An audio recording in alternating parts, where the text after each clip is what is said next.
जय गुरुदेव। जय गुरुदेव। जय गुरुदेव। नाम किसका? प्रभु का।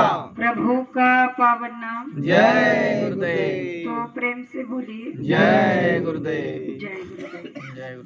सबसे पहले युग परिवर्तक परम संत बाबा जय गुरुदेव जी महाराज, इनके चरणों में अरबों खरबों प्रणाम।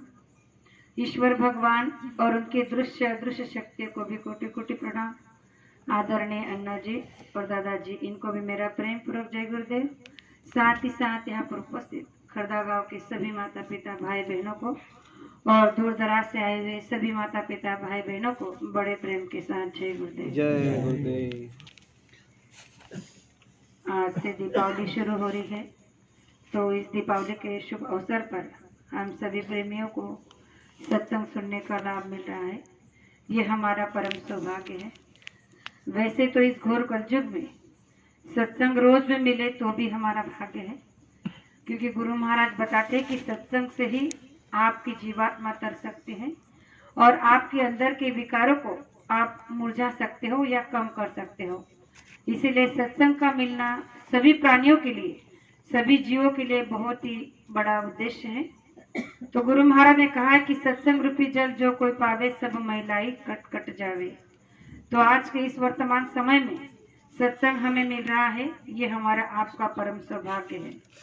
दूसरी बात कि सत्संग में जाने से आज तक जब जिस दिन से हमने गुरु महाराज से नाम का दान लिया, उस दिन से इस बात को हम इसीलिए जान पाए हैं कि संसार क्या है और भौतिक संसार में रहने के बाद हमें इस संसार में कितना समय देना है और आध्यात्मिक जीवन क्या है। गुरु महाराज ने कहा कि आपको भौतिक और आध्यात्मिक में फर्क तब नजर आया जब आप संत महात्मा से जुड़े। गुरु महाराज ने कहा कि जब आपने नाम का दान लिया, ध्यान भजन सिमरन किया, सत्संग में जाने लगे, सत्संग को सुनने लगे, तब जाकर आपको ये भेद पता चला कि संसार और आध्यात्मिक में कितना बड़ा भेद और अंतर है। तो आज इन बातों को जानने के बाद भी हमारे अंदर यही बातें अभी तक पूरी तरह से उतरी नहीं है कि आज भी अध्यात्म क्या है।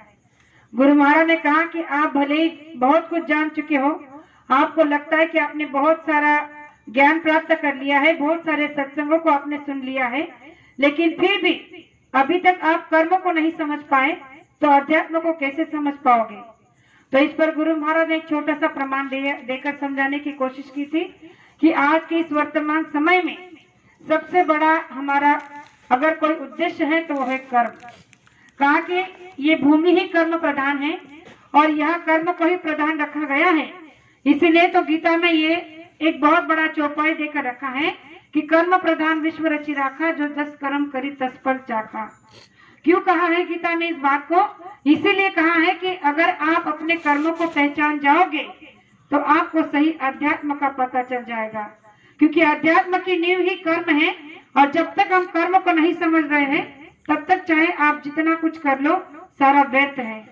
गुरु महाराज ने कहा जिस दिन आप कर्म को पहचान जाओगे उस दिन आपसे कोई गलत कर्म होगा ही नहीं, तो पाप कर्म आपसे कैसे बनेगा, क्योंकि पुण्य कर्म की नींव ही सच्चे अच्छे कर्म है।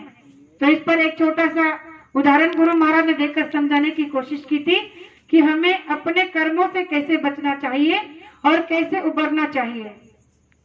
एक बहन थी जो अपने संसार का उदर निर्वाह एक सिलाई मशीन के काम से करती थी।